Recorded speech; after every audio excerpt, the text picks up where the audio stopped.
My dear students, आज हम बात करेंगे आयोनिक इक्विलिब्रियम पर। क्या होता है आयनिक साम्य, इस पर आज हम चर्चा करने वाले हैं। My dear, when weak electrolyte, तो सबसे पहले हम ये जान लें कि इलेक्ट्रोलाइट क्या होता है।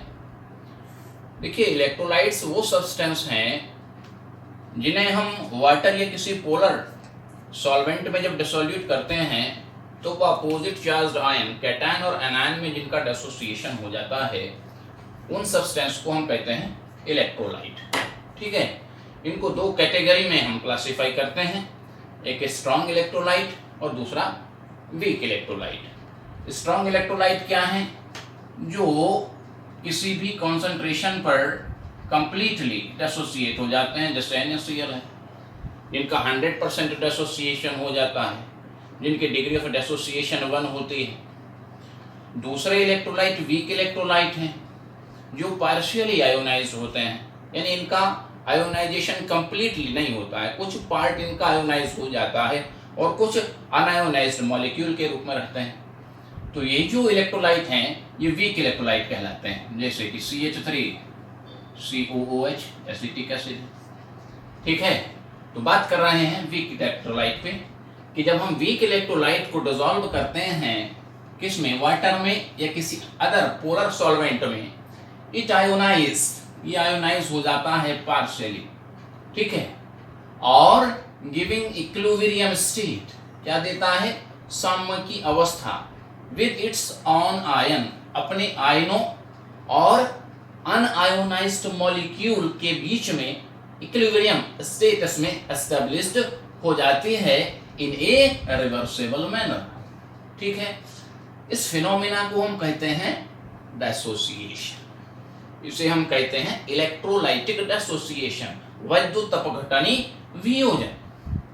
ठीक है, मान लीजिएगा जो एसिटिक एसिड है, जब हम इसको एक्वेटिक सॉल्यूशन में ले जाते हैं तो एसिटिक एसिड आयोनाइज्ड हो जाता है और देता है एसीटेट आयन और H+ आयन। चूंकि ये कंप्लीटली आयोनाइज्ड नहीं होता है तो इसके सॉल्यूशन में अनआयोनाइज्ड एसिटिक एसिड मॉलिक्यूल भी होते हैं और एसीटेट और H+ आयन भी होते हैं।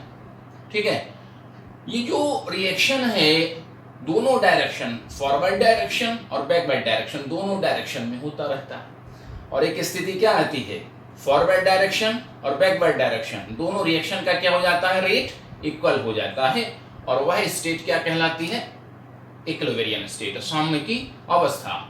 अब इसके अनआयोनाइज्ड मॉलिक्यूल और आयनों के बीच में चूंकि यहाँ पे इक्विलिब्रियम एस्टेब्लिश्ड हुआ है तो this equilibrium state is known as ionic equilibrium. ठीक है, क्लियर होगी यहाँ तक बात। अब जो डिसोसिएशन हो रहा है वो कितनी मात्रा में हो रहा है उसको रिप्रेजेंट करते हैं डिग्री ऑफ डिसोसिएशन में, जिसे हम रिप्रेजेंट करते हैं अल्फा से। अल्फा क्या है? Degree of dissociation. क्या है डिग्री ऑफ डिसोसिएशन, इस पे बात करेंगे। द फ्रैक्शन, वह प्रभाज, वह अंश of the total molecule of electrolyte, electrolyte के टोटल मॉलिक्यूल का वह फ्रैक्स, वह अंश विच आयोनाइज्ड एट इक्विलिब्रियम, जो साम्य पर क्या हो जाता है, डिसोसिएट हो जाता है। ठीक है, तो वह फ्रैक्स टोटल मॉलिक्यूल का जो इक्विलिब्रियम पे डिसोसिएट हो गया, ठीक है, उसे हम क्या कह रहे हैं, डिग्री ऑफ डिसोसिएशन। यानी डिग्री ऑफ डिसोसिएशन को किससे रिप्रेजेंट करते हैं, अल्फा से। कैसे कैलकुलेट करेंगे, मोल आफ्टर डिसोसिएशन, डिसोसिएशन के बाद कितने मोल हैं अपॉन मोल्स बिफोर डिसोसिएशन। तो इससे क्या निकलेगा, फ्रैक्स, वह अंश निकल जाएगा टोटल मोल का जो डिसोसिएट हुआ है एट आयोनिक इक्विलिब्रियम। ठीक है, तो वह होगा degree of dissociation. Degree of dissociation को कौन कौन से फैक्टर अफेक्ट करते हैं, आइए हम इस पर चर्चा करते हैं। नेचर ऑफ इलेक्ट्रोलाइट, इलेक्ट्रोलाइट की जो नेचर है, जो प्रकृति है, इस पर डिपेंड करता है कि उसकी डिग्री ऑफ डिसोसिएशन क्या होगी। मैंने अभी आपको बताया कि जैसे NaCl है ये स्ट्रॉन्ग इलेक्ट्रोलाइट है और CH3COOH है ये वीक इलेक्ट्रोलाइट है, ये स्ट्रॉन्ग हो गया और ये वीक इलेक्ट्रोलाइट हो गया।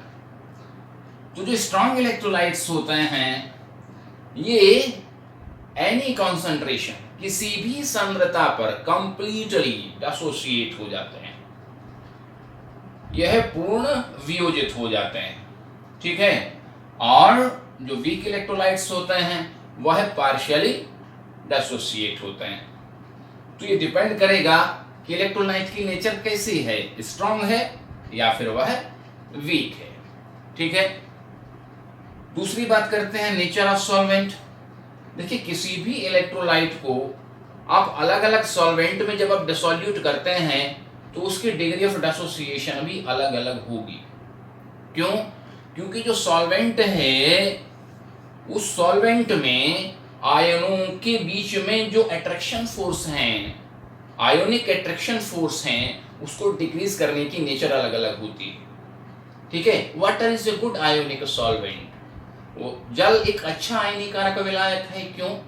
क्योंकि जितने भी सामान्य सॉल्वेंट हैं, विलायक हैं, उन सभी में जल का, वाटर का डाइइलेक्ट्रिक कांस्टेंट सबसे अधिक, लगभग नियर अबाउट 80 के करीब होता है। अब ये डाइइलेक्ट्रिक कांस्टेंट क्या है? डाइइलेक्ट्रिक कांस्टेंट है इंटर आयोनिक अट्रैक्शन को क्षीण यानी कमजोर करने की प्रवृत्ति का परिमाणात्मक आकलन। अब जिसमें आयोनिक फोर्स को डिक्रीज करने की नेचर ज्यादा होगी उसमें डिसोसिएशन ज्यादा होगा, और जिसमें ये क्षमता कम होगी उसमें डिसोसिएशन कम होगा। तो वह सॉल्वेंट जिसका डाइइलेक्ट्रिक कांस्टेंट हाई होता है उसमें डिग्री ऑफ डिसोसिएशन ज्यादा होगी किसी भी इलेक्ट्रोलाइट की, और जिसका डाइइलेक्ट्रिक कांस्टेंट नीचे है उसमें डिग्री ऑफ डिसोसिएशन उसी इलेक्ट्रोलाइट की कम होगी, ठीक है। आगे बात करेंगे डाइल्यूशन, तनुता, और कॉन्सेंट्रेशन यानी कि सांद्रता। अभी मैंने बताया कि जो स्ट्रॉन्ग इलेक्ट्रोलाइट हैं वो एनी कॉन्सेंट्रेशन किसी भी सांद्रता पर वह कंप्लीटली डिसोसिएट होते हैं। तो डाइल्यूशन या कॉन्सेंट्रेशन स्ट्रॉन्ग इलेक्ट्रोलाइट के डिसोसिएशन को अफेक्ट नहीं करता है। जो वीक इलेक्ट्रोलाइट हैं उनकी डिग्री ऑफ डिसोसिएशन यानी वियोजन की जो मात्रा है, डाइल्यूशन इंक्रीज करना यानी कि सॉल्वेंट की मात्रा आप इंक्रीज करेंगे, कॉन्सेंट्रेशन डिक्रीज करेंगे तो डिग्री ऑफ डिसोसिएशन बढ़ जाएगी। यानी डाइल्यूशन बढ़ाने पर जो वीक इलेक्ट्रोलाइट है उसकी डिग्री ऑफ डिसोसिएशन इंक्रीज होती है, ठीक। साथ ही टेम्परेचर की अगर हम बात करें तो टेम्परेचर पर भी जो है साधारणतः वीक इलेक्ट्रोलाइट के डिसोसिएशन को अफेक्ट करता है। टेम्परेचर इंक्रीज करने पर जनरली सामान्यतः जो वीक इलेक्ट्रोलाइट है उसकी डिग्री ऑफ डिसोसिएशन इंक्रीज हो जाती है यदि आप टेम्परेचर को इंक्रीज करते हैं, ठीक। एक बहुत ही इंपॉर्टेंट फैक्टर है जो डिग्री ऑफ डिसोसिएशन को अफेक्ट करता है, कॉमन आयन इफेक्ट। क्या है कॉमन आयन इफेक्ट? इस पर हम बात करेंगे। देखिएगा कॉमन आयन इफेक्ट जिसे आप कहते हो सम आयन प्रभाव, क्या है? In the presence of common ion, वो कहता है सम आयनों की उपस्थिति में the degree of dissociation of weak electrolyte is decreased. वो कह रहा है कि सम आयनों की उपस्थिति में in the presence of common ion the degree of dissociation of weak electrolyte यानी वीक इलेक्ट्रोलाइट की डिग्री ऑफ डिसोसिएशन यानी कि वियोजन की मात्रा इज डिक्रीज्ड, घट जाती है। कॉमन आयन के प्रेजेंस में वीक इलेक्ट्रोलाइट का जो डिसोसिएशन है वो कम हो जाता है। वीक इलेक्ट्रोलाइट पहले ही जो है कंप्लीटली डिसोसिएट नहीं होते हैं, पार्शियली डिसोसिएट होते हैं, और अगर कॉमन आयन का प्रेजेंस हो तो उनका डिसोसिएशन और भी कम हो जाता है, ठीक है। This effect of common ion, common ion के इस प्रभाव को ही हम कहते हैं कॉमन आयन इफेक्ट, इसे ही हम कहते हैं सम आयन प्रभाव। काफी आता है एग्जामिनेशन में। एक एग्जांपल के माध्यम से हम इसको समझें। In the presence of CH3CON sodium acetate की उपस्थिति में the degree of dissociation of CH3COH is decreased. वो कह रहा है कि सोडियम एसीटेट का अगर इन प्रेजेंस है तो एसिटिक अम्ल की डिग्री ऑफ डिसोसिएशन डिक्रीज हो जाती है। एसिटिक एसिड क्या है? वीक इलेक्ट्रोलाइट है, सोडियम एसीटेट क्या है? स्ट्रॉन्ग इलेक्ट्रोलाइट है। तो पहले इनका देखें आप आयोनाइजेशन, CH3CONA चूंकि स्ट्रॉन्ग इलेक्ट्रोलाइट है तो कंप्लीटली डिसोसिएट हो गया एसीटेट आयन और प्लस Na आयनों में, तो स्ट्रॉन्ग इलेक्ट्रोलाइट है ये। और जो एसिटिक एसिड है, एसिटिक एसिड पार्शियली आयोनाइज हो रहा है एसीटेट आयन और H+ आयन में, तो चूंकि पार्शियली इसका आयोनाइजेशन हुआ है तो इसके अनआयोनाइज्ड मॉलिक्यूल और आयनों के बीच में क्या एस्टेब्लिश हो गया? इक्विलिब्रियम एस्टेब्लिश हो गया। कैसा इलेक्ट्रोलाइट है ये वीक इलेक्ट्रोलाइट है। Ion which is common in both electrolyte is known as common ion, यानी वह आयन जो दोनों इलेक्ट्रोलाइट में कॉमन हो। यहाँ इन दोनों इलेक्ट्रोलाइट में कौन सा आयन कॉमन है? एसीटेट आयन कॉमन, देख रहे हैं आप, यहाँ भी एसीटेट है और यहाँ भी एसीटेट है, तो यहाँ पे acetate ion is common ion. ठीक है, अगर हम जो वीक इलेक्ट्रोलाइट का जो इक्विलिब्रियम स्टेट है अनआयोनाइज्ड मॉलिक्यूल और आयनों के बीच में, इस पे हम अप्लाई कर दें लॉ ऑफ मास एक्शन, तो K इज इक्वल टू क्या होगा? Acetate ion concentration into H+ ion concentration upon CH3COH concentration, या फिर हम उसको लिख सकते हैं H+ ion concentration is equal to K। ठीक है, कि एक एसिड के लिए यूज किया गया है जो स्मॉल यहाँ पे लिखा है, into CH3COH molecule concentration upon CH3CO minus यानी एसीटेट आयन कॉन्सेंट्रेशन। तो ये रिलेशनशिप यहाँ पे एस्टेब्लिश्ड होता है। अब इस रिलेशनशिप को आप देखें कि यहाँ पे जो H+ आयन कॉन्सेंट्रेशन है ये डिपेंड कर रहा है concentration of acetate ion. If acetate ion is increased in solution it mean H+ ion concentration is decreased। ठीक है, अगर एसीटेट आयनों का जो कॉन्सेंट्रेशन है वो बढ़ रहा है तो क्या होगा? H+ आयनों का कॉन्सेंट्रेशन घट जाएगा। ठीक है, तो H+ आयन कॉन्सेंट्रेशन डिपेंड किस पे कर रहा है? एसीटेट आयन पे। ठीक, तो जब हम एसिटिक एसिड का यह आयोनिक इक्विलिब्रियम है, अब हमने इसमें क्या ऐड किया? CH3CONA, सोडियम एसीटेट हमने मिला दिया। हम कह रहे हैं ना in the presence of sodium acetate, तो जब एसिटिक एसिड के सॉल्यूशन में हम सोडियम एसीटेट मिलाते हैं, ऐड करते हैं, तो यह चूंकि स्ट्रॉन्ग इलेक्ट्रोलाइट है कंप्लीटली डिसोसिएट हो जाता है, और कंप्लीटली डिसोसिएट होकर क्या देता है? Acetate ion. ठीक है, तो जो सॉल्यूशन है एसिटिक एसिड का, उसमें एसीटेट आयनों का कॉन्सेंट्रेशन क्या होता है? बढ़ जाता है।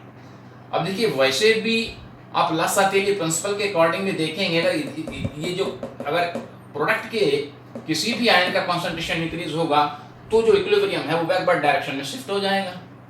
इसकी कॉन्सेंट्रेशन बढ़ेगी तो फॉरवर्ड डायरेक्शन में जाएगा, H+ या एसीटेट आयन की कॉन्सेंट्रेशन बढ़ेगी तो बैकवर्ड डायरेक्शन में आएगा। लासाटेली प्रिंसिपल हमने आपको बताया भी है कि रिएक्टेंट की कॉन्सेंट्रेशन बढ़ाते हैं तो फॉरवर्ड डायरेक्शन में जाता है, प्रोडक्ट में से किसी एक प्रोडक्ट की बढ़ाएंगे तो बैकवर्ड डायरेक्शन में आएगा। तो जब एसीटेट आयन की कॉन्सेंट्रेशन आपने इंक्रीज कर दी सोडियम एसीटेट मिला के, तो ये किस डायरेक्शन में आ गया? इक्विलिब्रियम किधर शिफ्ट हो गया? बैकवर्ड डायरेक्शन में। यानी एसिटिक अम्ल का जो डिसोसिएशन है वो क्या हो गया? कम हो गया, डिक्रीज हो गया। ठीक है, तो वो कह रहा है H+ ion concentration depend upon the concentration of acetate ion. When sodium acetate is added in the solution of acetic acid, the concentration of acetate ion must be increased. यानी एसीटेट आयनों की कॉन्सेंट्रेशन बढ़ेगी, then concentration of H+ ion must decrease, यानी H+ आयनों की concentration घटेगी। It mean क्या है? Dissociation of CH3COH take place in reverse direction. मैंने बताया कि ये रिवर्स डायरेक्शन में आ जाएगा, और हम कह सकते हैं कि degree of dissociation of acetic acid is decrease in the presence of sodium acetate. Clear होगी बात? Okay, thank you.